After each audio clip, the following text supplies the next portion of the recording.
Ok, entonces, recordando un poco lo que habíamos hecho la anterior clase, hemos introducido lo que sería... Ujujú, aquí está. Levi-Civita, el tensor de Levi-Civita. Es un tensor, en este caso estamos hablando en tres dimensiones, va a tener tres índices, tiene los valores 1, -1 y 0, y habíamos visto también algunas reglas de su contracción. Ahora hemos introducido este tensor para em, intentar simplificar ciertas expresiones utilizando este tensor y también el tensor de la delta de Kronecker en cosas relacionadas con el producto vectorial. Habíamos resuelto ya un ejercicio, vamos a continuar resolviendo otro relacionado con productos vectoriales y luego vamos a insertar lo que serían operadores diferenciales vectoriales. Ujú. Entonces, ok, tengo este otro ejercicio. Tendríamos A más B, producto punto, A más C, producto cruz, A más C. Ah, perdón. El orden del ejercicio, aquí sí vemos. Ok, queremos simplificar esta expresión. Ahora, este es un ejercicio que estaba en uno de los exámenes, si no me equivoco, del doctor Saginés. Como parte del enunciado dice que este tipo de expresiones se podría simplificar más fácilmente con solamente álgebra vectorial, pero es un buen ejercicio para utilizar Levi-Civita y las deltas de Kronecker. Entonces los vamos a resolver. Ok, recordando entonces la notación inicial, vamos a ver ciertas cosas. Por ejemplo, cómo expresamos la suma de dos vectores con notación inicial. Tendríamos, bueno, podemos expresar individualmente cada uno de ellos por su lado A, los componentes de A sub m, en base E sub m, más las componentes de B super m, E sub m. Ok, notar que aquí sí podemos utilizar el mismo índice mudo, ¿sí? Porque se trata de eh, dos términos que se están sumando. Si fuese una multiplicación no podríamos utilizar el mismo índice mudo porque se confundiría a lo largo de la sumatoria. Entonces esto podemos simplificarlo un poco más. A super m más b super m en dirección e sub m. Así podemos escribir nosotros una sumatoria, una suma de dos vectores.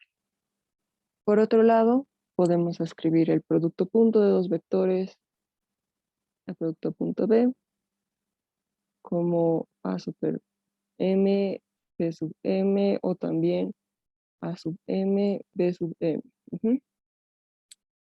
Hemos visto que también podríamos escribirlo en función de la métrica. En este caso estamos trabajando con la métrica en coordenadas cartesianas, mn, a super m, b super m.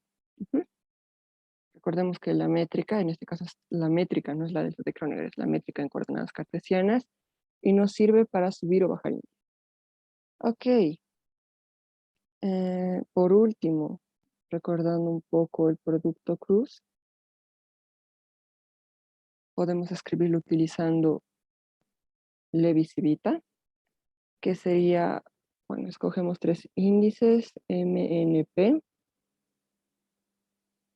A super este de aquí, N, B super este de acá, P, y por último la base, que tenga el índice del primer elemento que estamos utilizando. Bueno, ahora podemos utilizar todo lo que acabamos de escribir en esta expresión de aquí arriba. Muy bien. Para empezar, el orden de las operaciones. Las sumatorias suelen ser las que se realizan primero. Luego, tienen que fijarse que aquí tenemos un producto vectorial y aquí tenemos un producto punto. El resultado de un producto punto es un escalar. no está definido la operación de eh, escalar multiplicado con un vector de forma que estamos utilizando el producto cruz de por medio. Pero sí está definido que el resultado de esto es un vector, multiplicación punto se realiza entre dos vectores, así que el orden de las operaciones sería ese. Una vez que hemos sumado, realizamos el producto cruz y finalmente el producto punto. Ok, ese es el primero suma, luego cruz, luego punto. Entonces, para expresar de forma indicial estas operaciones, vamos a empezar por el último. Empezamos por el producto punto. Producto punto de dos vectores. Sería este vector y este vector. Entonces, el primer vector va a ser el resultado de esta suma, que puede tener superíndice m. Y el resultado, bueno, el otro vector va a ser el resultado del producto cruz, que sería este vector, producto cruz, este otro vector. El resultado es un vector, así que podemos obtener sus componentes. Ok, ya está el producto punto. Ahora pasamos a evaluar el producto cruz. Podemos dejar esto intacto. En el caso del producto cruz tenemos este vector y este vector que se están multiplicando. Recordemos la regla para escribirlo con símbolos de Levi-Civita, que sería, escribimos el símbolo de Levi-Civita, el primer índice va a ser el que estamos considerando acá, es decir, la componente del vector resultado. Luego insertamos dos índices, por ejemplo, n y p, y n va a ser asignado al primer vector que estamos multiplicando, y p al segundo.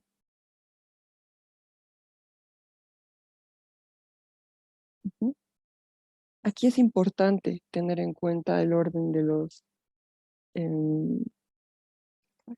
el orden de los factores, ¿ok?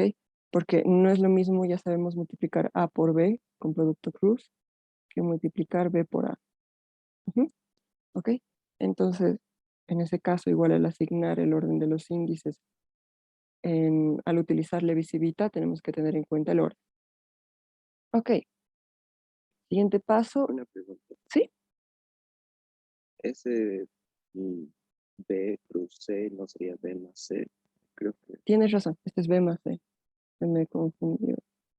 Muchas gracias. Ok, Súper, gracias. súper.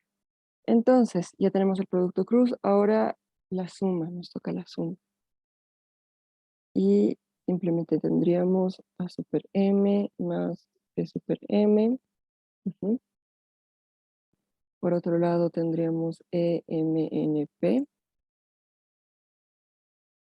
B super N más C super N, A super P más C super P. Ok, ahora empezamos a distribuir la suma. Podemos dejar este intacto por ahora. EMNP. Y realizamos la distribución, aplicamos la propiedad de distribución con eso suma. Entonces tendríamos P super N, A super P más C super N, A super P más P super N, C super P más C super N, C super P. Ahora aquí podemos hacer una observación para ir simplificando ya esta expresión, que si no nos va a quedar muy larga. Y es que podemos ver el caso de EMNP. Estamos considerando este componente. C super N, C super P. ¿Ok? Estamos multiplicando un tensor que es antisimétrico por algo que es simétrico. Acá nosotros podemos expresar esto de manera C super P, C super N, porque son números. El orden de los factores en números no altera el producto, entonces vamos a ver qué pasa cuando multiplicamos o contraemos los tensores de esta manera. En primer lugar, habíamos visto que nosotros podemos cambiar los índices mudos por la letra que nos dé la gana, ¿no? Entonces, en vez de n, yo le puedo llamar p, Y como P, estoy llamando a este P, entonces tengo que cambiar esta letra por otra, puedo elegir llamarle N. ¿Ok? Solo he hecho un intercambio de índices mudos. Eso va a ser siempre válido. El resultado de esto, con azul, va a ser E, M, P, N. C super P, C super N. ¿Ok? Ahora, otro cambio que nosotros podemos hacer es, ya sabemos que estos dos son números conmutan. Lo voy a hacer aquí abajo. E, M, N, P, I, N, C, N, C, P. Ujú. Por otro lado, nosotros sabemos que este es un tensor completamente antisimétrico. Si nosotros alteramos el orden de estos dos índices, el resultado va a ser E, M, N, P, pero como es antisimétrico, al cambiar el orden tenemos que colocar un menos adelante. C super N, C super P. Entonces notamos que aquí voy a escribir el original con el que habíamos empezado. M, N, P, C, N, C, P. Tenemos cierto número, es igual a menos, voy a usar otro color para comparar, cierto número es igual a menos ese mismo número. El único número que cumple con esas condiciones es 0, por lo que necesariamente el valor de esta contracción es igual a 0. Ahora esto lo voy a dejar como nota. Eso va a pasar cada que multipliquemos un tensor antisimétrico con un simétrico. Al contraer, entonces, un tensor simétrico con uno antisimétrico,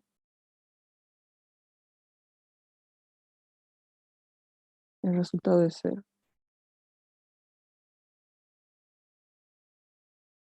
Y eso se los voy a dejar como tal. Ok, eso como observación. Entonces, en este caso nosotros vemos que si tenemos el tensor de Levi-Civita que es completamente antisimétrico, es decir, es antisimétrico al permutar cualquiera de sus índices, lo contraemos con algo que es simétrico, que serían dos Cs con índices diferentes, claro, el resultado va a ser 0. Este término se va a hacer 0. Eso vamos a aplicarlo posteriormente cuando sigamos evaluando el resto. Cuando hemos hecho eso 0, nos queda esto de aquí. Entonces ahora podemos pasar a distribuir esta sumatoria. Voy a traer el símbolo de Levi-Civita adelante. Todavía va a estar factorizado. Vamos a tener A super M, B super N, A super P, más AM, N a P, más AM, PN, CP. Hemos distribuido este término. Ahora este otro. Más M, PN a P, más C super M, PN a P, más C super M, BN, CP. Ok. Ahora, si nos fijamos, aquí también vamos a estar contrayendo algo simétrico, un tensor simétrico, simétrico en el sentido de que yo puedo permutar o, sí, conmutar estas dos A's, daría lo mismo, es lo mismo que estaba haciendo acá, en vez de C's tengo A's, entonces este término se va a hacer 0, igual podemos demostrarlo brevemente acá para que quede más claro. EMNP, A super M, P super N, A super P. No nos interesa lo que va a pasar con B, lo voy a extraer adelante. Y puedo cambiar los índices. En vez de M le puedo llamar P. Y en vez de P le puedo llamar M. Porque son índices mudos, ¿ok? Entonces, tengo B super M delante. P, N, M. Esos son los cambios. A super P, A super N. B super N se queda ahí. Ahora, si yo permuto, yo quiero llegar a permutar estos dos índices, ¿no? Entonces, lo que va a estar pasando acá es que voy a tener E, P, N, M. Ok, entonces voy a conmutar estos dos primero. Va a ser menos E, P, M, N. Ok, luego puedo permutar estos dos. Va a ser más E, M, P, N. Esto es lo que surgió de la búsqueda. Ay, perdón, perdón. Ok, no pasa nada. Y por último, puedo permutar estos dos. Es MNP, ok, estos dos. Y vuelvo a tener un signo menos, EMNP, ok. Entonces, esto es igual a menos EMNP. Aquí aparecería un signo menos delante, EMNP, y yo puedo conmutar esto porque son números. Y no necesito poner un menos delante. Ok, entonces, de nuevo, vuelvo a obtener la expresión de adelante con la que hemos iniciado, pero con signo contrario. Por lo tanto, esto necesariamente es cero. Entonces, bajo ese criterio, cada que tengamos doble A o doble B o doble C, a la hora de realizar la contracción con el tensor de la visivita, vamos a tener un cero, este va a ser un cero, por otro lado aquí tenemos doble B, este va a ser un cero, igual acá doble B, este va a ser un cero. Los que no son cero entonces, EMNP, van a ser AMBNCP más BMCNA. ¿Ok? Entonces, ahora puedo proceder a distribuir el tensor en la suma. AMBNCP más EMNP BMCNAP. Ok, ahora, ¿qué tal si yo quiero factorizar este término? Que yo puedo factorizar A super M, B super N, C super P. ¿Mm? Y en primer lugar tendría E, M, N, P. Ahora, ¿cómo le hago para factorizar esta cantidad de este término? De nuevo, ya sabemos que estamos trabajando con índices mudos. Entonces, yo puedo cambiar los nombres de los índices. En vez de P, por ejemplo, le voy a poner M.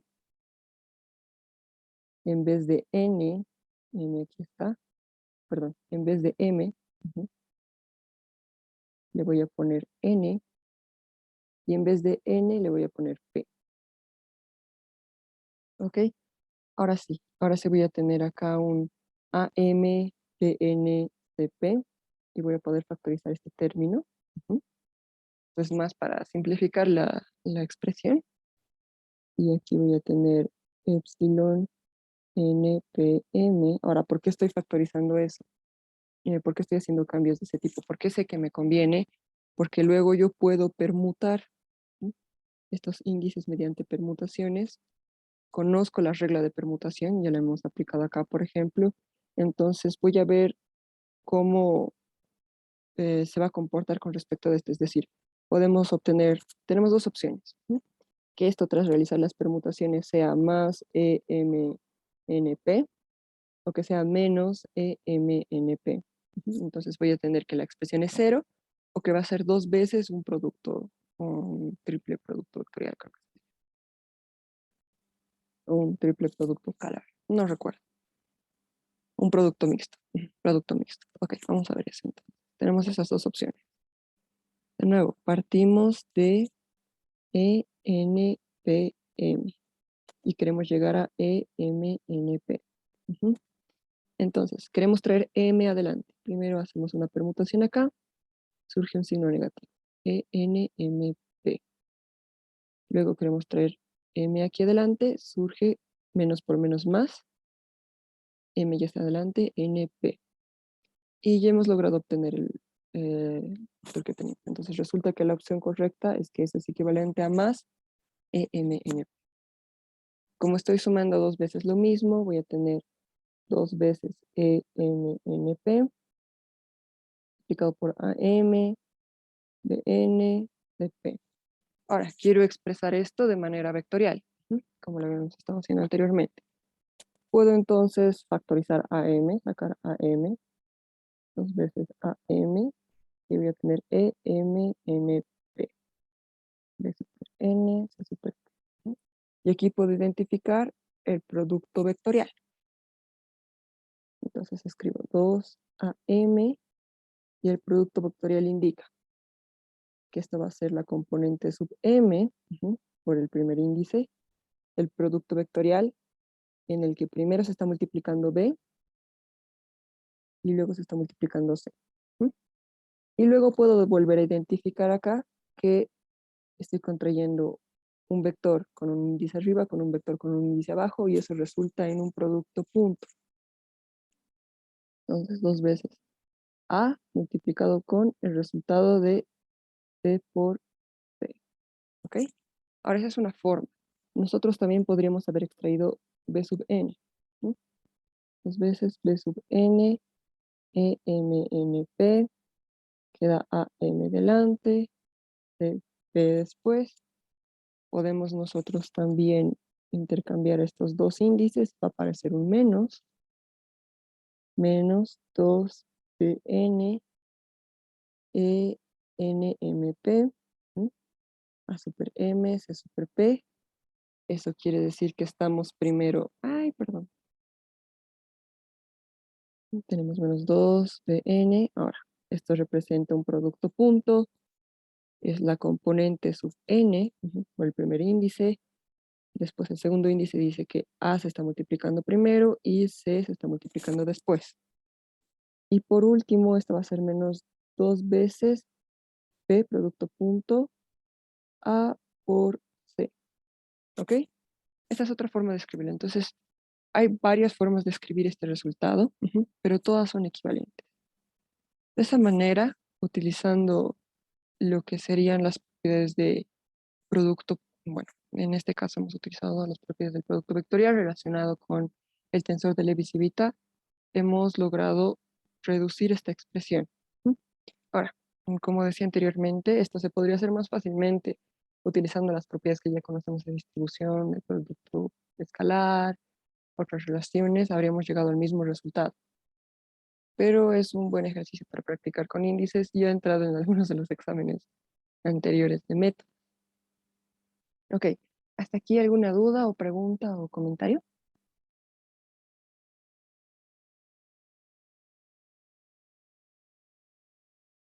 Sobre los tensores antisimétricos y simétricos, Ujú. Levi-Civita es disimétrico. Sí, ¿Por qué no pude? Ah, ya, súper gracias. sí, Levi-Civita es completamente antisimétrico. Eso quiere decir que tengo MNP. Si yo intercambio estos dos, voy a obtener menos EM y esos dos intercambiados. También puedo intercambiar estos otros dos y voy a obtener menos NMP, esos dos intercambiados. Hay algunos tensores que solamente son antisimétricos en, por ejemplo, los dos últimos índices o los dos primeros índices. El Levi-Civita es en intercambio de todos los índices continuos. Ok, entonces, puedo dejarles otro ejercicio más relacionado con vectores como tarea. Esta es la identidad de Jacobi. Es un buen ejercicio igual para demostrar esta. Van a tener que utilizar lo que serían las reglas de contracción, pero por eso mismo creo que es un buen ejercicio. Y sería, si no me equivoco, a ver, voy a verificar con los apuntes. Ok. Jacobi va a ser A por B por C más B por C por A, ¿sí? Los son vectores, más C por A por B. ¿Cuál va a ser el resultado? Resulta que esto es 0. Esta es la conocida como identidad de Jacobi. Es una propiedad bastante interesante y utilizando el tensor de Levi-Civita y las deltas de Kronecker, pueden llegar a demostrar esta especie. Se los podría dejar como tarea. Es bastante ilustrativo y resolver. Entonces, ya hemos hecho eso con vectores. Ahora podemos utilizarlo, este tipo de expresiones para ver qué pasa en el caso de operadores vectoriales, por ejemplo. Vamos a empezar con este, que les había mencionado en la anterior clase. No es muy trivial como resolver este tipo de operaciones. No sabemos cuánto vale. Vamos a encontrar la expresión utilizando Levi-Civita. Hay bastantes demostraciones que utilizan solamente propiedades vectoriales para demostrarlo, pero nunca me quedó muy claro hasta que lo resolví con estos tensores, así que puede que sea de ayuda para algunos. Así que vamos a recordar que este es el operador nabla, es un operador vectorial y se lo puede escribir como la derivada con respecto de cierta coordenada en cierta dirección. Esto sería de esta manera. En nuestra notación podemos manejar que esto de acá va a ser equivalente a esto de derivada con respecto de xm en dirección e super m. Por un lado. Y por otro lado tenemos el vector A, un campo vectorial, depende de x1, x2 hasta xd, dependiendo de la dimensión. Va a ser un vector escrito de esta manera. Entonces, de nuevo, podemos aplicar lo que ya sabemos del producto vectorial acá. Ya. Esto va a ser igual a, de nuevo, nos fijamos en el orden de las operaciones. La primera operación a ser aplicada va a ser este producto vectorial y luego este otro producto vectorial. Que si bien es un operador, el operador, este es el rotor, sigue siendo una especie de producto vectorial, pero producto vectorial con un operador, ¿ok? Entonces, el que está operador tiene ciertas sutilezas, las vamos a intentar ver ahora. Ok, entonces, la última operación a realizarse va a ser esta de acá, la multiplicación entre nabla y el resultado de esto. Entonces, tenemos un producto vectorial IMN, por ejemplo, nos van a hacer los índices. Ahora, la derivada sub m, estas son las componentes de este vector. Están las componentes del operador nabla. Y las componentes del resultado las vamos a escribir acá. El rotor de A, las componentes sub n. Ok, ahora, ¿qué sutilezas tiene esto? Que yo no puedo conmutar, ¿ok? Acá, nosotros solamente teníamos números. ¿Dónde está? Por eso nosotros podríamos conmutar C con C, por ejemplo. Sin embargo, esto no es lo mismo que IMN, escribir primero el rotor, aunque tenga el índice correcto, y luego la derivada. Son cosas muy diferentes. Esto quiere decir que la derivada se está aplicando sobre el resultado, y esto quiere decir que la derivada se está aplicando sobre algo que todavía no conocemos. Entonces, como son diferentes, hay que tener cuidado con esas sutilezas. No podemos conmutar por ahora, pero lo que sí podemos hacer es expresar estas componentes, como ya sabemos, utilizando el tensor.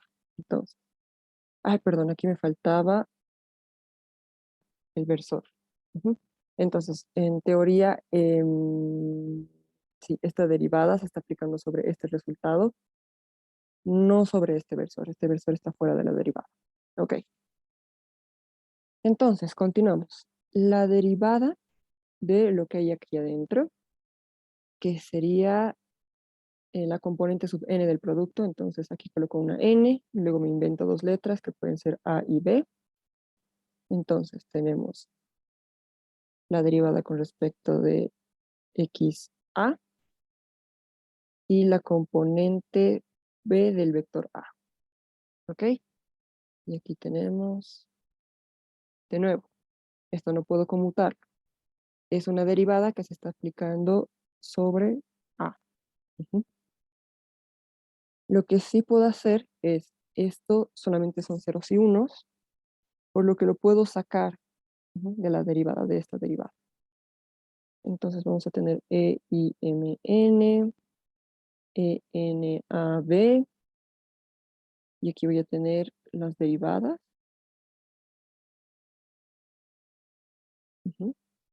Son dos derivadas que están siendo aplicadas sobre este vector. Ahora, estamos en coordenadas cartesianas.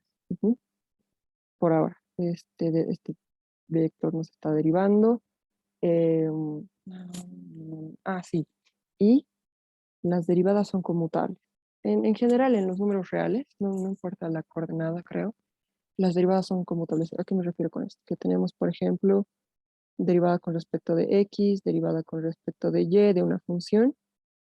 Esto va a ser igual a derivada con respecto de y, de la derivada con respecto de x de la misma función. ¿Ok? Son conmutables. Esto como un recuerdo ahí, para tener en cuenta. Bueno, ahora tenemos estos dos tensores que se están contrayendo en un índice, se están contrayendo en n, ¿no? Así que podemos traer para aplicar estas reglas de contracción que habíamos visto en la anterior clase. Sería esta, la contracción de un solo índice. La voy a traer acá y la vamos a pintar de verde. Para aplicar eso entonces, lo que hace aquí es, según la regla, traer esta letra A adelante, la letra en común adelante. Entonces, N lo tenemos que llevar adelante. A N, si lo traemos delante de M, vamos a cambiar un signo, y si lo traemos una vez más delante de I, vamos a cambiar otro signo. Menos por menos va a ser más. Entonces, eso va a ser más E super N y N. Lo pueden verificar después con calma. Tenemos E, N, A, B, deriva con respecto de M, deriva con respecto de A sub B. Ok, entonces, el resultado de la contracción va a ser 1 factorial. Y tenemos delta super I. Vamos a considerar primero los índices que están arriba. Delta super N. Otro índice. Menos delta super I, delta super M. Copiamos lo mismo. Ahora, en la parte de abajo, primero colocamos A, luego colocamos B y luego los intercambiamos. Primero colocamos B y luego colocamos A. Ese sería el resultado de la contracción. Y por último, copiemos esto de acá. Ahora, 1 factorial es 1 y podemos distribuir esta resta con este producto de acá. Sería la delta de Kronecker y A delta MB derivada con respecto de M, derivada con respecto de AB, menos delta IB, delta MA, derivada con respecto de M, derivada con respecto de A super B. Ahora, recordamos las propiedades que tiene la delta de Kronecker. Nosotros tenemos esta delta, tenemos un índice que se repite acá, tenemos que A se repite. Ay, perdón, aquí estoy cometiendo un error desde arriba. Es que me he olvidado el versor. Y todo esto está factorizado en versor. Ok, entonces volvemos a lo que estábamos. Aquí hay una letra que se repite y tenemos una delta. Entonces lo que va a pasar acá es que la delta desaparece y aquí va a haber una I.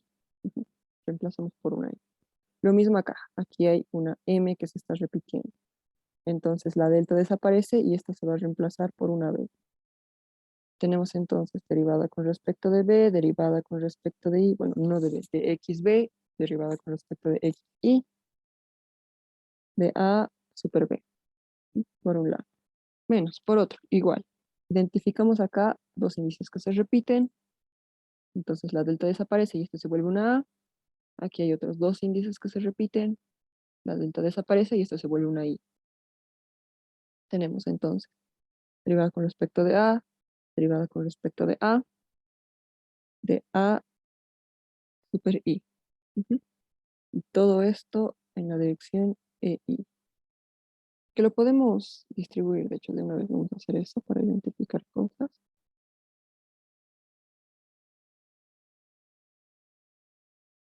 El índice está abajo, es importante. Ok, ahora en principio, aquí nosotros podemos, ya sabemos que tienen las derivadas parciales esa propiedad. Nosotros podemos conmutar acá. Derivada con respecto de I derivada con respecto de B, a B e I. Aquí vamos a identificar algo. Y por otro lado, estas son coordenadas cartesianas, habíamos dicho, ¿no? Entonces podemos, bueno, los versores de los vectores base de las coordenadas cartesianas son I, J, K. Ujú. Son vectores constantes, por lo que podemos meterlos dentro de la derivada. En un principio estaban fuera, pero podemos meterlos. Entonces podemos hacer que ingresen a las dos derivadas. Y aquí también podemos identificar algo. Bueno, en primer lugar, acá, ¿qué vamos a identificar? Este es un producto punto, como ven, ¿no? Podemos dejar esto aquí. Este se trata de un producto punto, que son las componentes de nabla, ujú, y estas son las componentes del vector A. Cuando tenemos un índice abajo y otro índice arriba, eso quiere decir que hay un producto punto. Entonces, lo que está pasando acá es que estamos identificando el operador de divergencia. Ok, ahí hemos identificado la divergencia. Por otro lado, aquí tenemos, ay, perdón, menos, vea, vea. Aquí tenemos un vector. Ujú. Es las componentes del vector y su base. Sería un vector. Ok, continuemos. Aquí estamos derivando ujú, algo. Este versor lo podemos... mm, este versor lo podríamos traer aquí adelante. Vamos a hacer eso. Y aquí nuevamente estamos identificando un vector. ¿Sí? Estamos identificando nabla. Este es un operador que está siendo aplicado sobre un escalar, porque este resultado es un escalar. Y al aplicarlo sobre un escalar, encontramos el concepto de gradiente. ¿Ok? Entonces, esta va a ser la divergencia y este va a ser el gradiente. Ujú, ya hemos identificado ese lado de la ecuación. Por otro lado, aquí tenemos un producto punto. Estamos básicamente multiplicando nabla con nabla. Y luego ese resultado lo estamos recién aplicando sobre A. ¿Mm? Existe una diferencia en ambos casos, como pueden ver cuando lo escribimos en componentes. En este caso, primero estamos realizando el producto punto y luego el resultado recién lo estamos aplicando sobre A. Y acá, primero estamos aplicando una vez nabla y luego estamos aplicando otra vez nabla. Son dos cosas completamente diferentes. Ahora, esto, que es el producto punto de dos vectores, es conocido como eh, el laplaciano, si no me equivoco.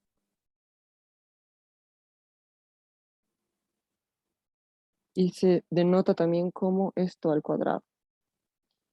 Entonces, ya pueden ver que esta propiedad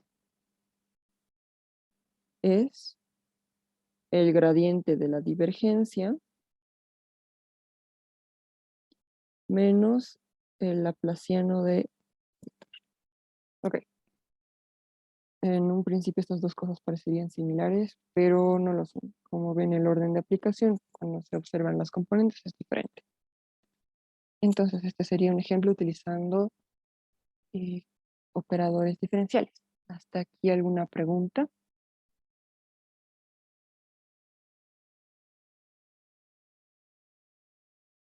Todo claro. Ok, genial. Entonces, un ejemplo más con esto y luego vamos a pasar a otro tema. A ver, ¿qué podemos hacer? Aquí, este es otro ejercicio de Newton.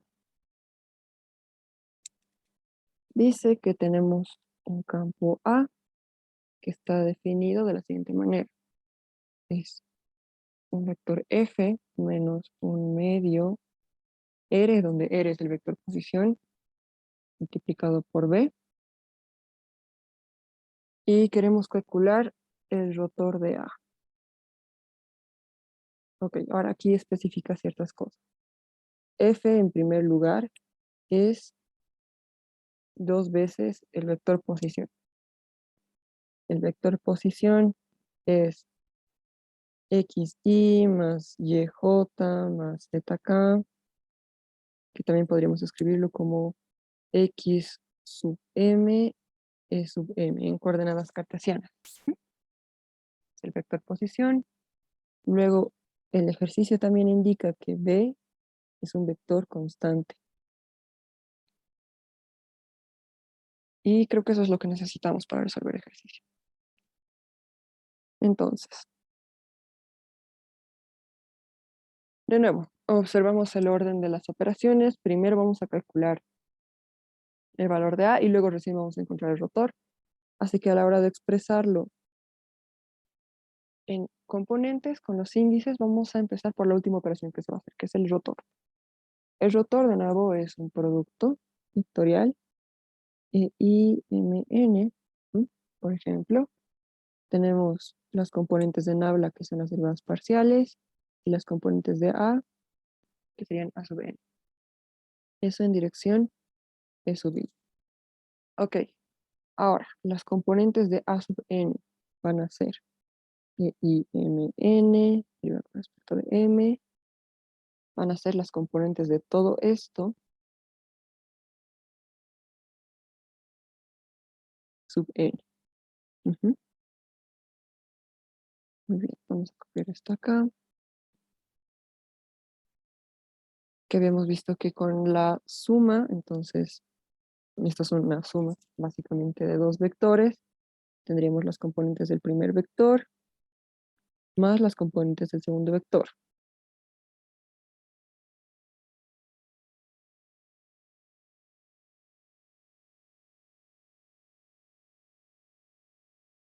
Siguiente fila, tenemos aquí IMN, derivada con respecto de M, componentes, menos un medio.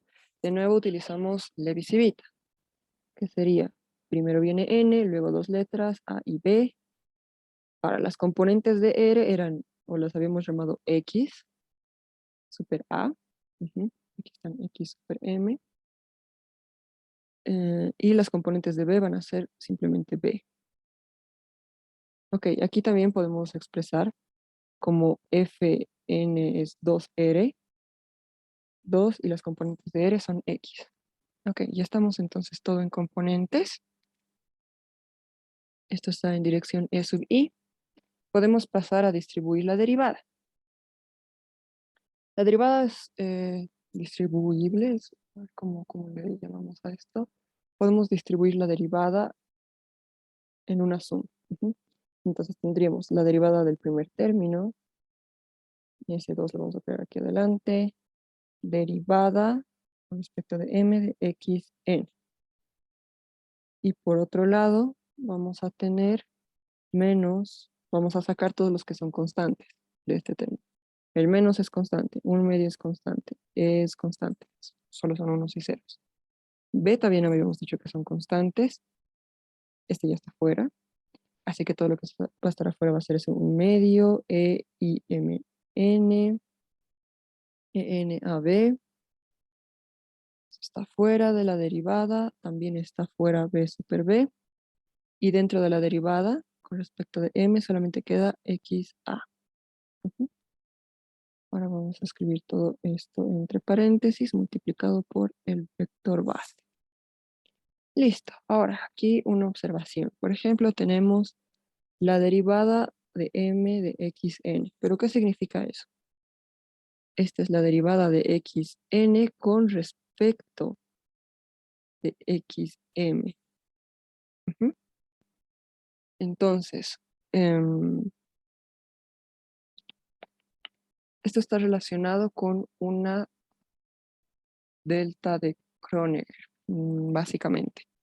Si tuviéramos un índice arriba y un índice abajo, tendríamos la delta de Kronecker. Si tenemos 2 índices abajo, tenemos una delta, pero con los 2 índices abajo. A ver, ¿a qué me refiero con esto? Lo que nosotros podemos hacer aquí es, tenemos esta definición, a ver, ¿cómo explico? Si n es igual a m, vamos a tener que el resultado es 1 de esta derivada. pero si m es diferente de n, vamos a tener que la derivada es 0, ¿no?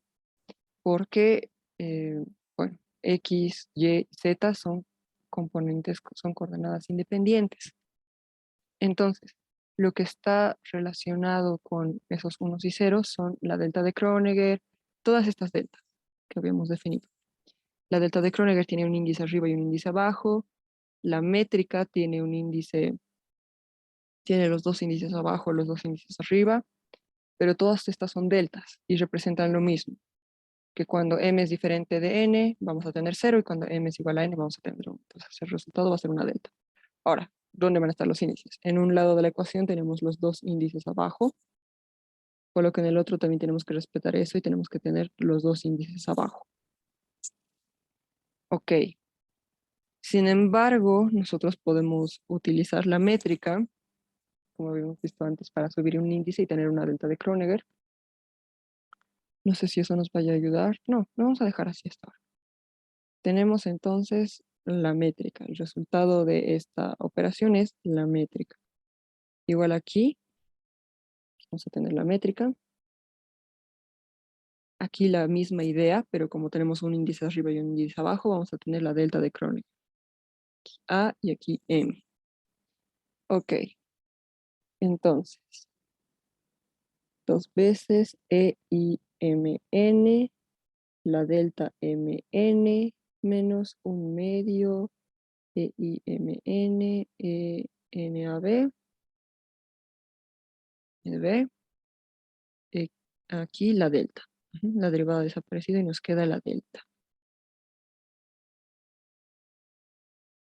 Ahora, aquí estamos con un vector, perdón, un tensor simétrico.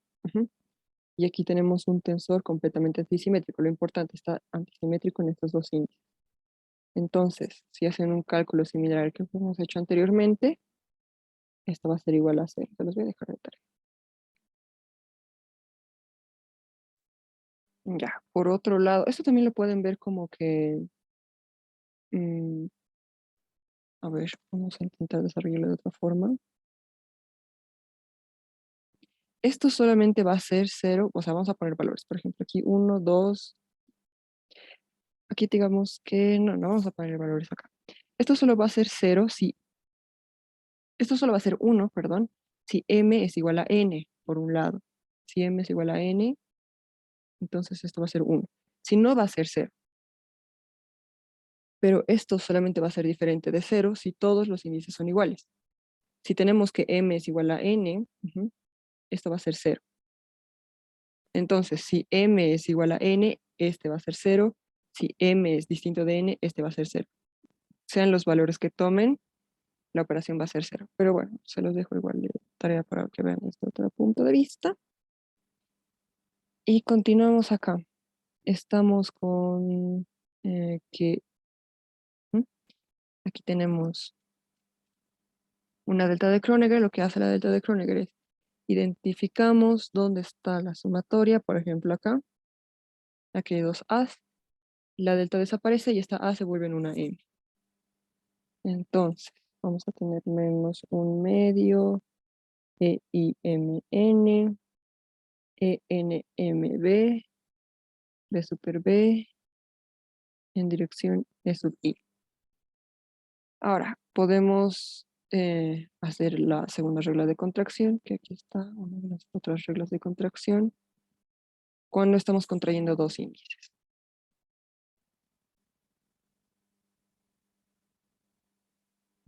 Lo voy a pintar. Estamos aquí contrayendo dos índices, aquí también tenemos dos índices que contraer. Vamos a llevarlos al inicio. Al llevar estos dos al inicio, es decir, llevar y al final, no va a cambiar el signo, eso se los puedo dejar para que comprueben. MNI. Y aquí tenemos que tener M y N. Primero M, luego N. Porque aquí es primero A, luego B, A, luego B. El orden es importante. Entonces, al permutar estos dos, va a surgir un signo menos. Esto se va a volver un signo más. Y esto va a ser MNB. B, E sub I. Ok. Ahora, vamos a tener el 1 medio. A la hora de contraer esto va a aparecer un 2 factorial y una delta con los índices libres. Los índices libres de esta contracción van a ser I y B. B y I.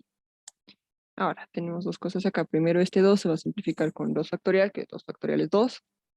Y por otro lado, aquí identificamos una sumatoria. Esta es una delta. La delta desaparece y esta se vuelve una I.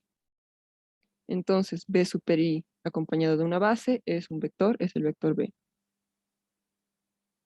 Como resultado, tenemos que el rotor de A es igual a B. Ujú.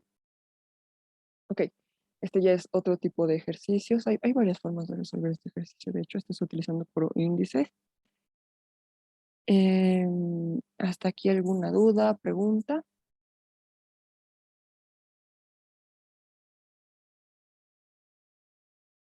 Ok, entonces nos vamos a tomar unos 10 minutos de descanso y después de 10 minutos vamos a volver y vamos a intentar introducir ya lo que serían los símbolos de Christoph. Está bien.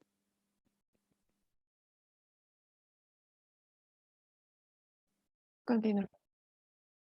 Ok, entonces, podemos continuar. Vamos a hablar ahora de tensores en coordenadas generalizadas.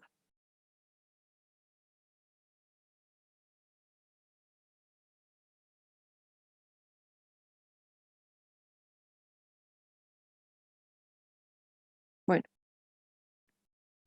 lo que hacemos básicamente en coordenadas generalizadas es introducir un cambio de variable.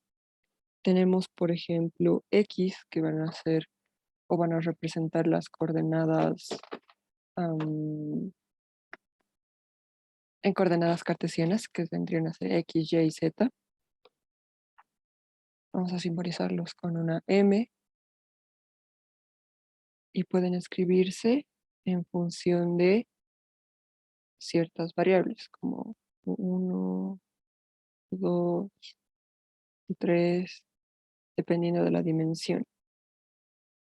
Estos U pueden ser, por ejemplo, en coordenadas esféricas son R, teta y phi. Coordenadas cilíndricas son rho, teta y creo que zeta.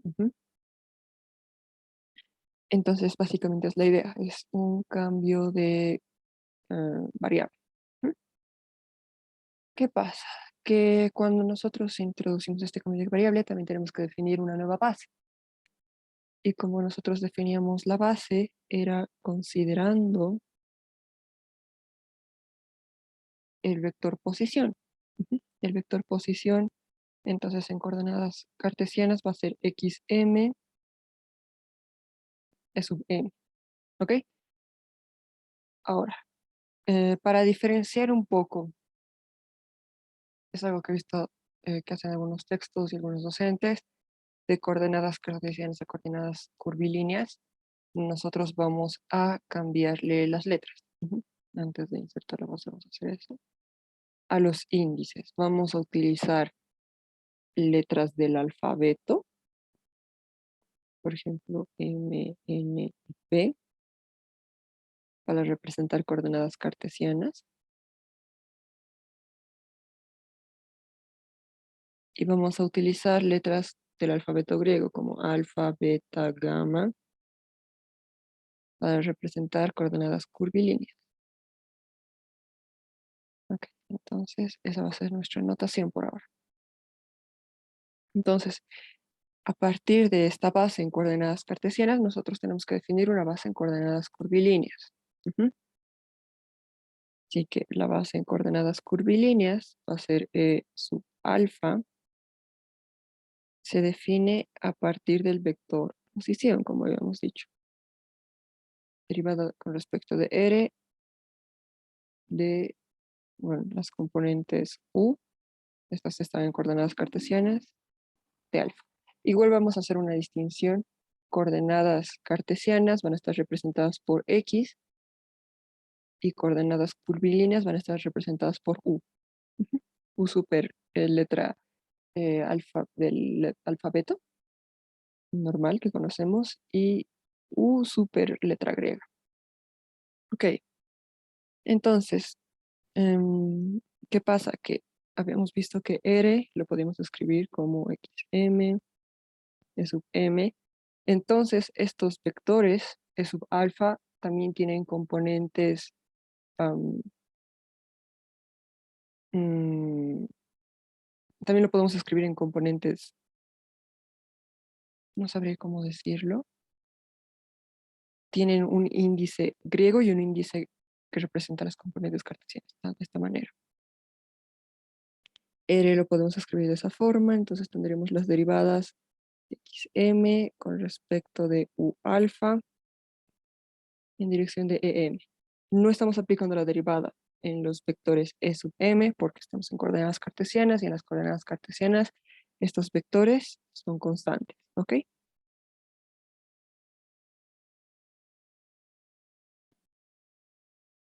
Ok. Entonces, nosotros podríamos escribir esto como un vector en coordenadas cartesianas. Y esas componentes serían E super m alfa igual a la derivada con respecto de xm con respecto de u alfa. ¿Ok? Estamos escribiendo las componentes de ese vector en coordenadas cartesianas. Entonces llegamos a tener algo con dos índices, un objeto con dos índices. ¿Qué es lo que pasa? Que nosotros podemos expresar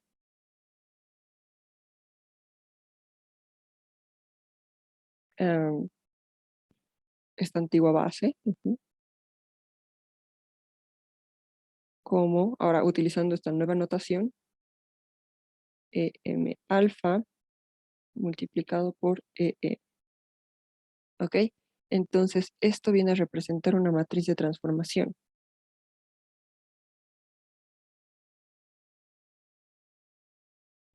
Que nos convierte los vectores base en coordenadas cartesianas a vectores base en coordenadas curvilíneas. Todo a partir de esta definición de acá que le vamos a pintar.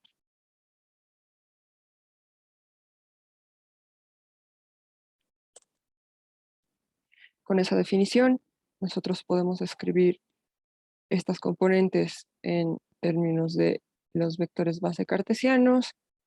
Encontramos que por notación podemos definir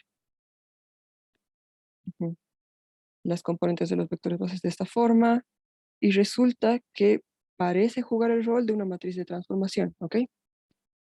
Transforma base cartesiana en base curvilínea. Ahora, lo mismo podemos hacer con la base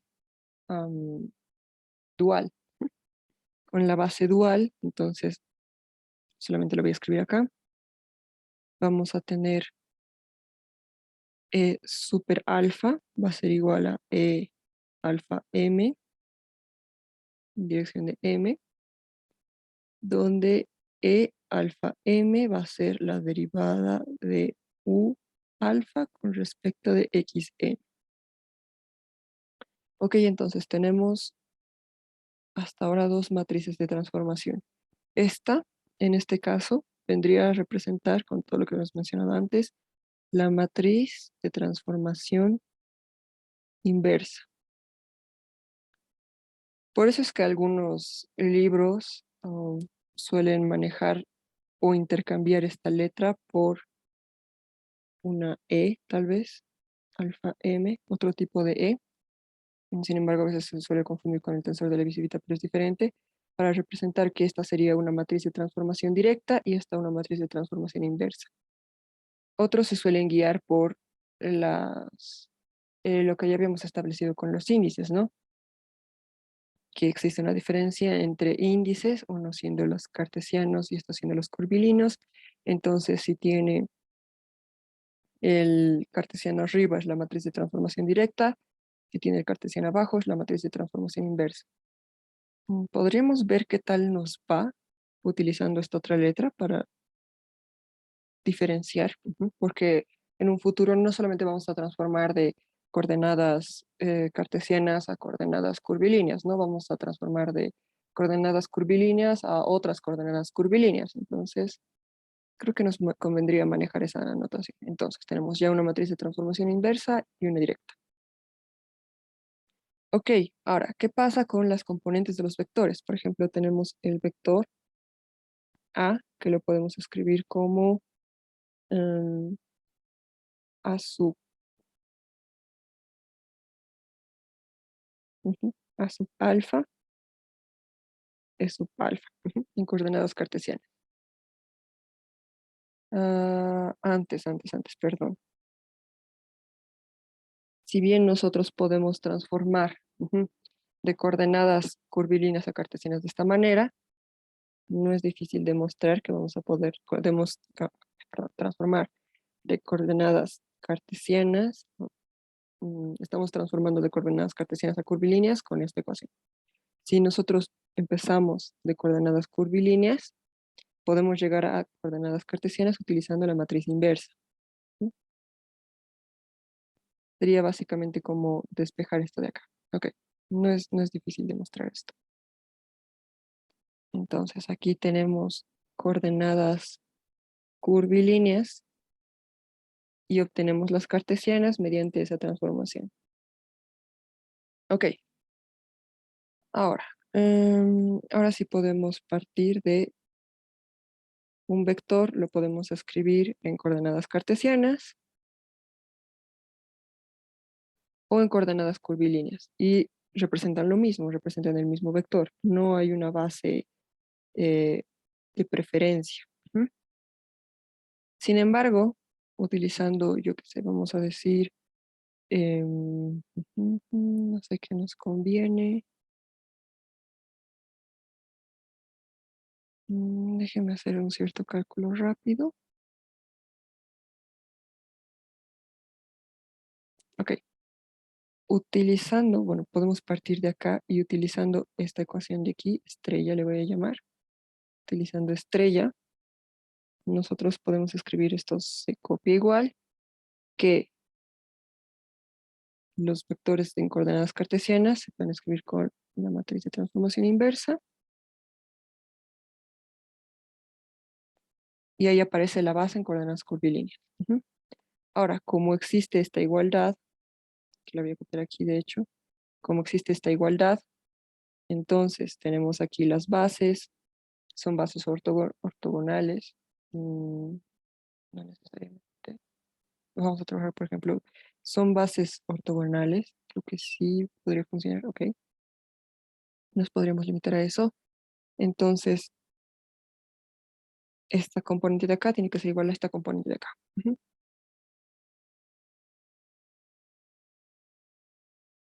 Así que A super alfa va a ser E super alfa m multiplicado por AM. Ya sabemos entonces cómo pasar de coordenadas cartesianas a coordenadas curvilíneas en los vectores, en las componentes de los vectores. Ok, entonces breve repaso para entender bien qué es lo que estamos haciendo. Coordenadas generalizadas son básicamente un cambio de variables. Estamos partiendo de que nosotros estamos en un sistema de coordenadas cartesiano y vamos a ir a uno curvilíneo. Al ir a uno curvilíneo tenemos que definir una base nueva. El concepto de nueva base va a estar dado de esta manera. Ahora, utilizando el concepto de la base, nosotros podemos definir las componentes del vector de base, de los vectores de la base, como si fuesen una matriz de transformación. Entonces, así sabemos cómo se transforman los componentes de la base, cómo se transforma la base de, bueno, esto sería de cartesiano a curvilíneo, ahí está explícito. Esto es cómo se transforma la base inversa, la base dual también se conoce, con los índices arriba, estas con los índices abajo. Y también sabemos cómo se transforman los componentes covariantes, no, perdón, contravariantes de un vector. Si queremos entonces la transformación de los componentes covariantes de un vector, podemos hacer lo mismo, pero también recordamos que los componentes covariantes del vector se transforman con la matriz directa. Ujú. Ok, esta sería la nueva regla. Entonces, partimos de coordenadas cartesianas y encontramos cuál sería su equivalente en coordenadas curvilíneas. Ok, tenemos esas reglas de transformación. ¿Mm? ¿Qué es lo que pasa? Que también hay otros elementos que nosotros podemos transformar, no solamente eh, las bases o los vectores, también recuerden que hay otro tipo de vectores que serían los operadores diferenciales vectoriales. Por ejemplo, tenemos nabla. Nabla tiene como componentes las derivadas parciales. Vamos a ver entonces cómo se transforman las derivadas parciales. Las derivadas parciales serían derivada sub m, derivada de algo con respecto de xm. Entonces, al transformarse, lo que nosotros queremos saber es cuál es el valor de la derivada de alfa, derivada con respecto de u alfa. Para esto, nosotros utilizamos lo que serían la regla de la cadena, que podemos considerar esto como, a ver, recordemos, la derivada de una función con respecto de x va a ser igual a la derivada de la función con respecto de una nueva variable y multiplicado por la derivada de esa variable y con respecto de x. Lo mismo acá, solo que vamos a tener aquí la derivada con respecto de una nueva variable. Esa nueva variable va a ser x sub m multiplicado por la derivada de x sub m con respecto de u alfa. Ahora, esto es como una regla de la cadena, considerando que u alfa no depende solamente de una x, depende de varias x, por eso también aquí hay una sumatoria. Creo que eso va a quedar más claro en el siguiente ejemplo, pero vamos a continuar con esto. Esta, cuando m está arriba, se trata de la matriz de transformación directa. Entonces, como resumen, las derivadas parciales son, la derivada parcial en coordenadas curvilíneas va a ser igual a la matriz de transformación directa multiplicada por la derivada parcial en coordenadas em, cartesianas, por ejemplo. Entonces, esto va a ser la regla de transformación de derivadas parciales. Ahora, la regla de transformación de diferenciales también. También existen los diferenciales. Entonces, tenemos el diferencial de x sub m, por ejemplo. Ahora, nosotros queremos encontrar cuál va a ser el diferencial de u sub m. Recuerden que vamos a ver un poco de diferenciales. Si queremos encontrar el diferencial de una función f, lo voy a hacer con otro color.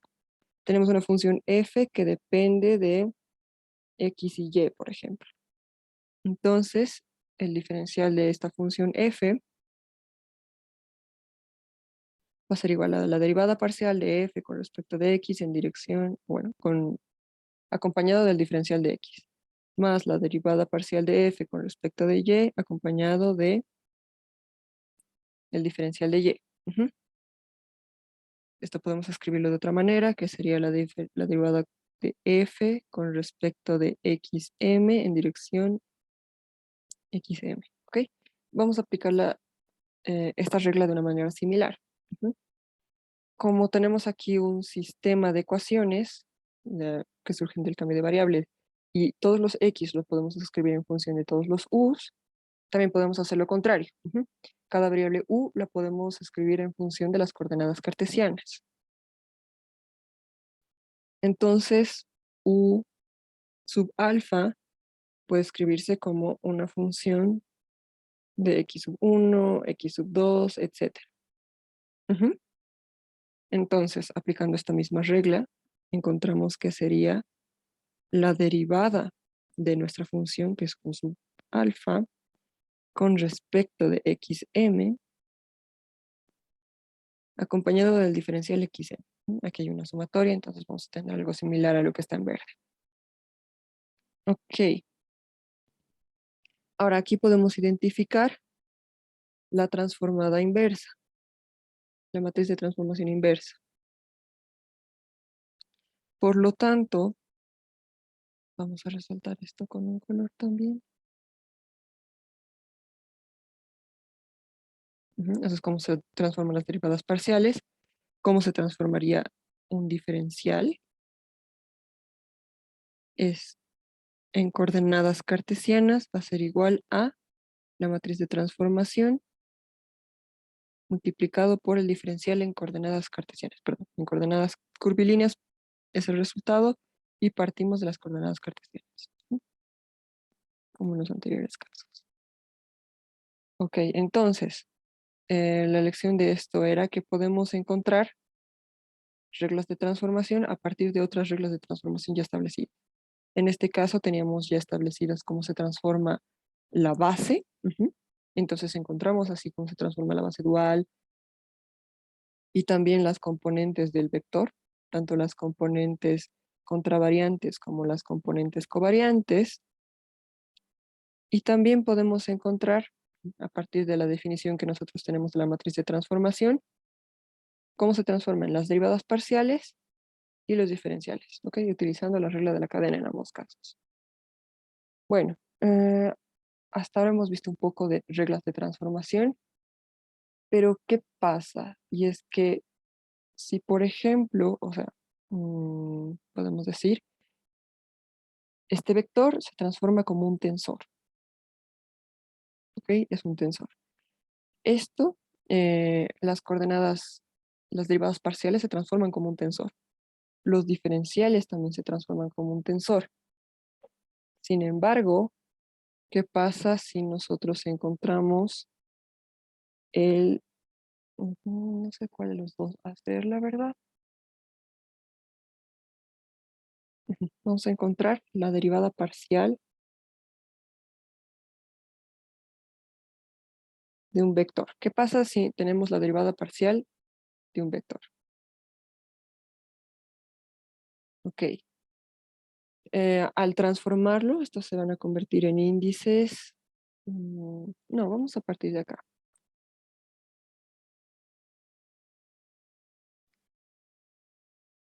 No, sí está bien. Al transformarlo, estos se van a convertir en índices griegos. Vamos a estar entonces ahora en coordenadas curvilíneas. Aquí alfa, por ejemplo, aquí beta. Y queremos ver si esto es un tensor o no.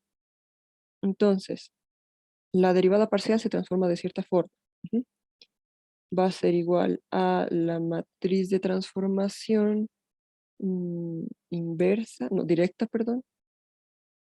M acá, M aquí. Y vamos a derivar la transformación del vector. El vector se transforma con la matriz directa. Perdón, aquí beta, n a n. Ok, esas son las dos reglas de transformación de los dos elementos que tenemos. ¿Qué es lo que pasa? Que la derivada parcial se distribuye. Esta matriz de transformación no es una constante. Así que por un lado, vamos a tener que, tenemos aquí las dos matrices de transformación, derivada con respecto de m de a n, más m alfa, la componente y la derivada de la matriz de transformación. Ahora, si se transformara solamente con el primer término, este elemento sería un tensor, ¿no? Porque tenemos un índice bajo que se transforma con la matriz directa, un índice arriba que se transforma con la matriz inversa, y ya, es el concepto que nosotros tenemos de un tensor. Sin embargo, aquí hay un elemento más, está sobrando. Este elemento impide que esto se transforme como un tensor, entonces, vamos a anotarlo, no se transforma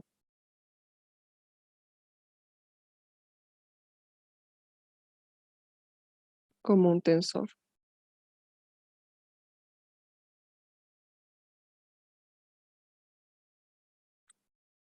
¿Ok? Y ese es un problema.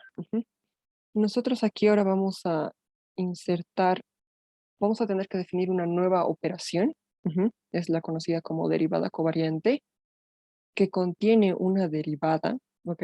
Va a contener una derivada parcial, más o menos cierto elemento que va a estar relacionado con esto, de hecho, con el elemento que sobra, y que sí se va a transformar como un tensor. Esto por ahora no se transforma como un tensor, ¿ok? Eso como primera observación. Ahora, ¿cuál va a ser ese elemento? Y aquí viene la segunda observación. Esto de que no se transforme como un tensor está también relacionado con que, bueno, para definir un vector, nosotros utilizamos una base y sus componentes. Ahora, si estamos en coordenadas cartesianas, esa base va a ser constante. Entonces, la derivada de las componentes de coordenadas cartesianas con respecto de x sub n, por ejemplo, es cero. Es una base constante. Sin embargo, esto es en cartesiano. En coordenadas curvilíneas, vamos a tener la derivada de una base, por ejemplo, alfa, con respecto de u sub beta. Esto no va a ser cero. Esto en coordenadas curvilíneas. O no necesariamente, puede que haya algún caso, pero no necesariamente es igual a cero. Entonces, ¿a qué equivale? ¿A qué equivale esa derivada? Vamos a partir que la derivada de e sub alfa, derivada de u sub beta, va a ser igual a... déjenme comprobar si voy a estar haciendo los cálculos bien, si por ahora sí estamos bien. Ok. Nosotros, en primer lugar, podríamos, a ver, para resolver este problema, trabajar con cosas que ya sabemos, ¿ok? Queremos expresar esto como un vector. Queremos saber a qué es equivalente. ¿A qué me refiero con esto? Vamos a recordar un poco de las reglas de transformación, especialmente de estas dos. Sí, estas dos. Vamos a poner aquí un ladito. Ya. Queremos entonces encontrar la derivada de la base en coordenadas curvilíneas con respecto de las coordenadas. Ok. Entonces, algo que sabemos que es constante es la base en coordenadas cartesianas. Entonces, en lugar de escribir la base en coordenadas curvilíneas, podemos utilizar la matriz de transformación para escribirlo en componentes de la base en coordenadas cartesianas. Ok, estoy utilizando esta parte de acá. Entonces, en coordenadas cartesianas, la base es constante. Vamos a tener la derivada de em alfa con respecto de u beta en dirección de em. ¿Qué más? Que nosotros sabemos, o sea, nosotros ya, está bien, ya lo hemos escrito como si fuese un vector, pero ahora yo quiero que este vector esté en coordenadas curvilíneas. No quiero que haya nada en coordenadas cartesianas, y esto está en coordenadas cartesianas. Para volver a curvilíneas, utilizo esta relación. Tenemos aquí esta derivada, no la estamos cambiando. Y en lugar de escribir el vector en coordenadas cartesianas, volvemos a las curvilíneas con el inverso. Ya no podemos usar alfa, porque aquí ya hay alfa, tampoco beta, porque ellos son índices libres, tenemos que utilizar otra letra, puede ser rho, por ejemplo. Entonces E sub rho m en dirección de E sub rho, ¿ok? Es un objeto que se parece mucho al que estamos escribiendo aquí arriba. Después vamos a ver la relación que tienen. Y a esto le vamos a llamar, es decir, aquí tenemos tres índices libres. Alfa, beta y rho. M, bueno, rho es libre si no consideramos la base. M está formando parte de una sumatoria. Entonces, no se trata de un índice libre, y con esos tres índices podríamos llegar a definir lo que se conoce como los símbolos de Christoffel, que va a ser un objeto que tenga tres índices. Está representado por la letra gamma, Ahora, ¿cuál es el orden de los índices? Si no me equivoco, va a ser primero error, ujú, luego va a ser beta y luego alfa. Ok, eso lo vamos a comprobar ahora. Uno en teoría podría definir cualquier orden de índices que le dé la gana. Esto también nos podemos, a ver, para organizarnos mejor y saber qué índice está arriba y qué índice está abajo, podemos traer este error adelante. Ujú. Y aquí vamos a tener la derivada con respecto de beta de EMA, utilizando esa otra notación en dirección E sub rho.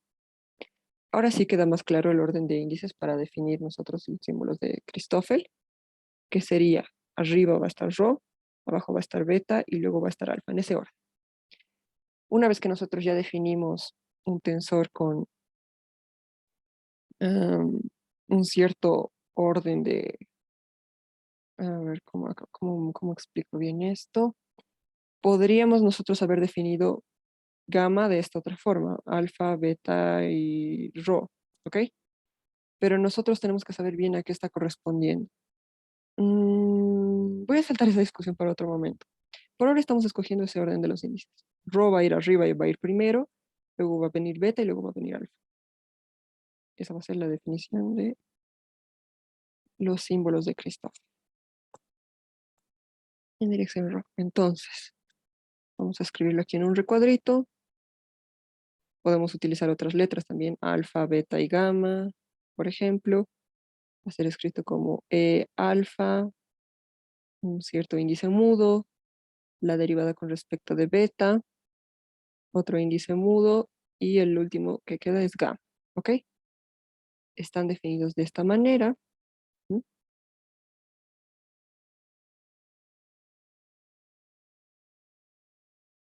Y estos son conocidos como los símbolos de Christoph.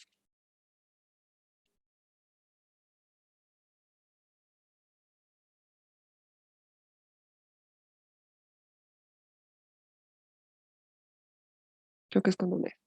Sí. Ok, entonces, ya podemos decir que la derivada de la base, de una base en coordenadas cartesianas, va a ser igual a los símbolos de Christoffel multiplicado por la base en esas coordenadas. ¿Ok? ¿Qué es lo que tiene interesante esto? Y es que esto se conoce como símbolos de Christoffel porque no es un tensor. Vamos a intentar demostrar eso tal vez. No creo que sea difícil. Vamos a ver en una nueva página. Tenemos símbolos de Christoffel.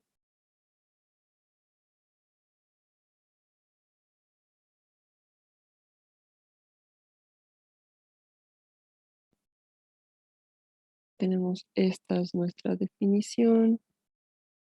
Vamos a-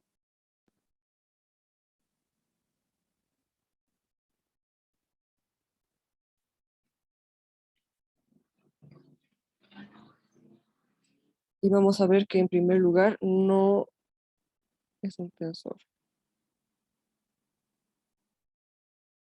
Vamos a ver cómo se transforma, ¿ok?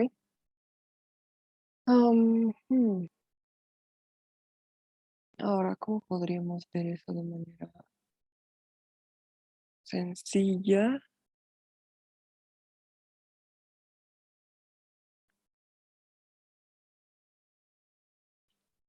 Vamos a dejar eso para el final. Vamos a escribir primero una forma alternativa de escribir los símbolos de Christoph, ¿ok?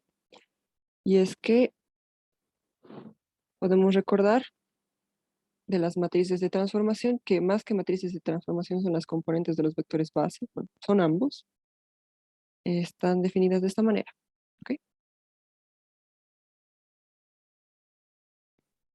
Entonces,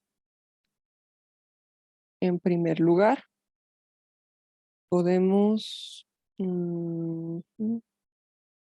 ver que esto se puede escribir como la derivada con respecto de U alfa, derivada con respecto de XM, derivada con respecto de beta, que va a ser derivada con respecto de X beta, derivada de XM, perdón, de U beta, XM con respecto de U, cada que hay una letra griega es U, gamma, ¿ok? Esa es una forma alternativa de escribir los símbolos de Christoffel. Ahora, ¿qué podemos notar aquí? Y es que, como habíamos visto antes, esto se puede quedar normal. Tenemos dos derivadas parciales. Si se trata de una función bien comportada, las derivadas parciales conmutan. Entonces, eso también podemos escribirlo como derivada con respecto de u gamma de la derivada de xm con respecto de u beta. Ujú. Y volviendo al concepto de símbolos de Christoffel, esto sería gamma, alfa queda adelante, luego sigue gamma, gamma en minúscula, y beta. ¿Ok? Entonces, aquí estamos observando algo importante a la hora de escribir los símbolos de Christoffel de esta manera. Y es que gamma, alfa, beta, gamma es igual a gamma, alfa, gamma, beta. Ujú. Entonces, se trata de un tensor que es simétrico, pero no completamente simétrico, o algo similar como pasaba en Levis y Vita, sino es simétrico en los últimos dos índices. Ujú. Si yo intercambio estos, no voy a obtener nada en particular, ¿ok? Pero si intercambio los últimos dos índices, si permuto los últimos dos índices, resulta que bajo esa transformación es simétrica. Ok. Ahora,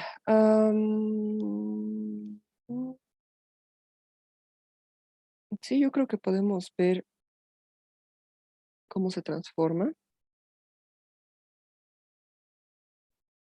A la hora de transformarse, entonces vamos a tener que esto es prima, por lo tanto esto va a ser prima, esto va a ser prima, esto va a ser prima. Ahora, ¿qué es lo que pasa con estas matrices de transformación? Que no solo son matrices de transformación. Habíamos dicho que eran componentes de la base, en este caso de la base directa y en este caso de la base dual, ¿ok? Entonces sí se van a transformar frente a, sí van a cambiar frente a transformaciones. Sí son tensores, los vamos a llamar así. Pero con respecto de cierto índice, a ver, ¿a qué me refiero con esto? Ujú. Creo que podemos tomar este. Mega. Ok. Estas son las componentes del vector es sub... Vamos a verlo desde aquí. Mejor. M gamma. Sí, son las componentes del vector E sub gamma. Por ejemplo, aquí M alfa son las componentes del vector E sub alfa. ¿Ok? Aquí está. Aquí se puede ver mejor. El vector E sub alfa se puede escribir de esta manera. Como es un vector, también se transforma como un vector, ¿ok? Entonces estamos hablando de que es un tensor, pero sobre cierto índice.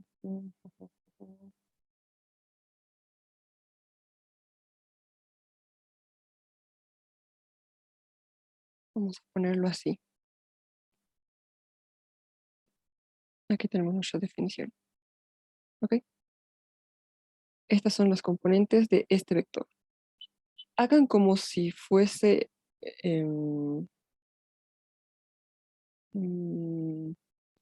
uy, no sé cómo explicar muy bien esto. Como ya estamos acabando la clase, probablemente lo deje para una próxima, para ordenar mejor mis ideas.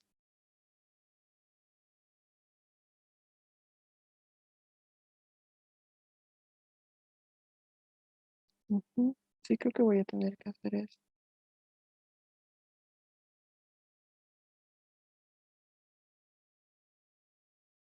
¿Ok? Porque la idea es que este elemento, cuando es primado, vamos a considerar las trans... Ah, ya entendí, ya entendí, ya entendí. Ok, ahora sí, perdón. Tenemos gamma, alfa, beta, gamma. Ujú. Y está definido como super alfa, m. Vector de beta, m, gamma. ¿Ok? Entonces, habíamos visto cómo se transforman los tensores. vamos a escribir esto de una manera alternativa. Lo que se están transformando son los índices. Estamos transformando el índice alfa, el índice beta, el índice gamma. ¿Ok? Aquí estamos transformando el índice alfa. M se va a quedar normal. Estamos transformando el índice beta. M se va a quedar normal y estamos transformando el índice gamma. ¿Ok? Ahora, esto se trata de un vector, ¿no? Estamos considerando solamente un índice. Es como si solamente tuviéramos un objeto. SVM le llamamos, por ejemplo, A.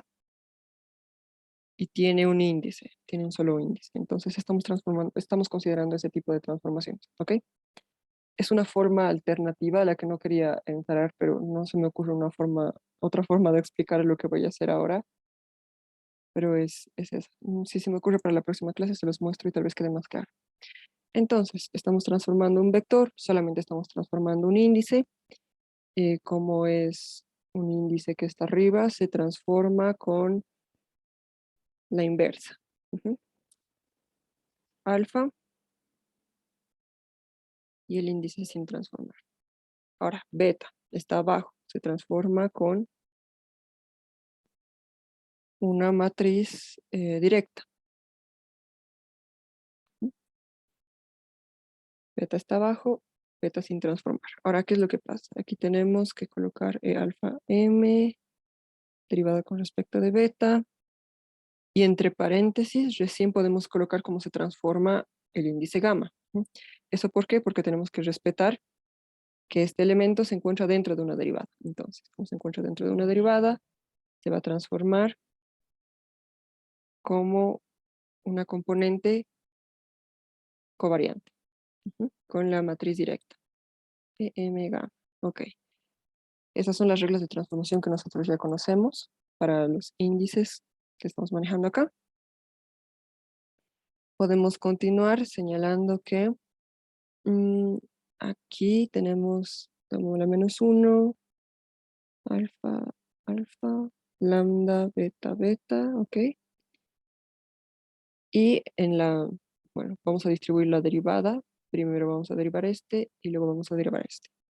Entonces, derivando primero la matriz de transformación, nos queda eso,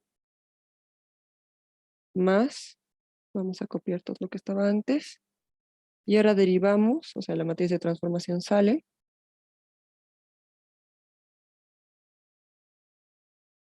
y derivamos el último término que nos queda. Entonces, vamos a copiar esto de acá, no hay nada que podamos hacer.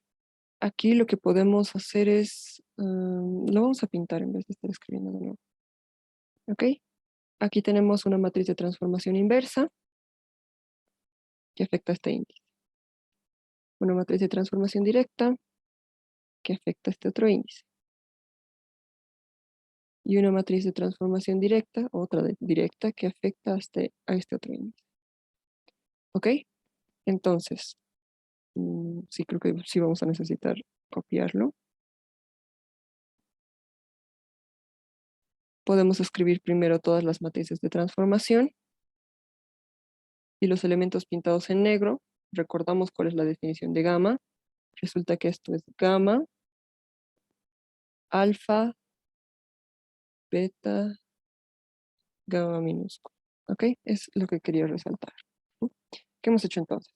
Hemos aplicado las reglas de transformación, hemos aplicado que la derivada es distributiva de esta forma con respecto a un producto, o sea, si se comporta con respecto a un producto.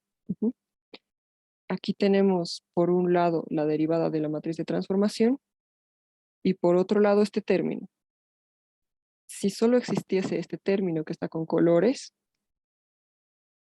gamma, los símbolos de Christoffel, serían tensores. Sin embargo, de nuevo, lo mismo que pasaba con la derivada anteriormente. También está siendo sumado otro término adicional, por lo que gamma no se está transformando como un tensor. De nuevo, si solo se transformara de esta forma, si esto fuese cero, en otras palabras, los símbolos de Christoffel serían un tensor. Sin embargo, como existe este término, es diferente de cero, se está sumando a algo Ujú. No es un tensor. Entonces, vamos a anotarlo acá. No son tensores. Porque de nuevo no se están transformando como un tensor. Ahora, el siguiente paso sería, ya sabemos cómo es gamma, ya sabemos cómo se transforma, sería definir lo que es la derivada covariante. Ujú. En el caso de una derivada covariante, vamos a insertar este operador de esta manera. La derivada covariante va a ser igual a, más o menos lo escribo de esta manera, a la derivada parcial más gamma, ¿ok? Entonces, si yo aquí coloco un vector, va a ser la derivada covariante de este vector, derivada parcial de A por gamma multiplicado por ese vector. Ujú. Resulta que este elemento sí es un tensor. Este elemento no es un tensor, este otro elemento no es un tensor, pero el conjunto, la suma de estos dos, resulta que sí es un tensor. Eso es lo que vamos a estar viendo la próxima semana. Voy a ver si puedo explicarme mejor la transformación de gamma, tal vez si no se entendió. Y la próxima semana vamos a introducir lo que sería la derivada covariante. Podemos también hacer ciertas observaciones sobre gamma. Por ejemplo, hay formas en las que nosotros podemos escribir. En este caso, gamma está escrito en función de las bases, los vectores base, tanto de la base directa como del dual. Pero nosotros podemos escribirlo también en función de la métrica. Como la métrica está relacionada con las bases, podemos escribirlo en función de la métrica. La métrica es inversa, claro. Eso podemos revisar la próxima clase. Vamos a introducir también el concepto de derivada covariante. Vamos a intentar ver qué más o menos representa. Voy a intentar preparar algo relacionado con eso. Y vamos a ver ciertos ejemplos.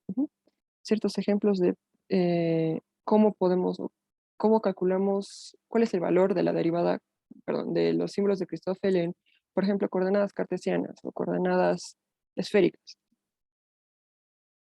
Si les hago un spoiler, en coordenadas cartesianas, los símbolos de Christoffel son igual a cero.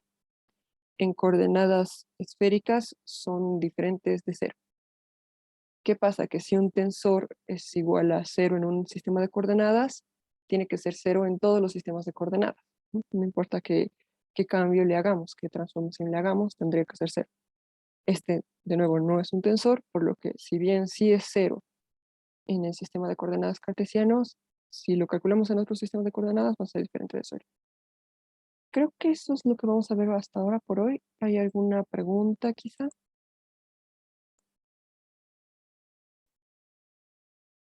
No, Ok, genial. Entonces, terminamos aquí.